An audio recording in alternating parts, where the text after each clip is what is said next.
संतोषीमाता नगरात संकटमोचन हनुमान मंदिराचा वर्धापन दिन सोहळा।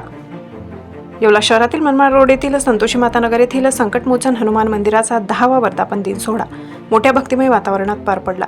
यावेळी सकाळपासूनच संकटमोचन हनुमान मंदिरात विविध धार्मिक कार्यक्रम संपन्न झाले।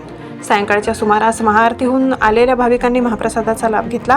हनुमान मूर्ती प्राणप्रतिष्ठा सोहळ्यास 11 वर्ष पूर्ण झाल्याने आळंदीकर महाराजांच्या भारुडाचा कार्यक्रम देखील यावेळी ठेवण्यात आला होता। संकटमोचन हनुमान मंदिराच्या वर्धापन दिनानिमित्त भक्तांनी रक्तदान केले।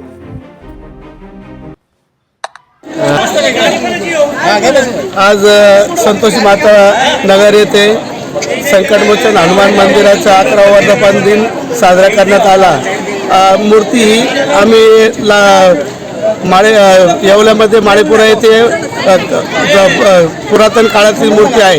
ही मूर्ती आम्ही 11 वर्षापूर्वी वाजत गाजत संतोषीमाता नगरमध्ये सर्व रहिवाशांनी स्थापित केली। त्यापासून 1 वर्षसुद्धा खाडा दरवर्षी वर्धापन दिन हा साजरा केला जातो। आज सकाळी अभिषेक झालेला, संध्याकाळी 7 वाजेला महाआरतीचा कार्यक्रम झाला व सर्व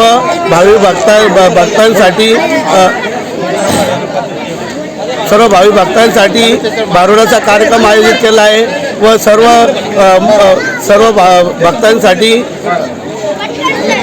भंडाराचा कार्यक्रम आयोजित केला आहे।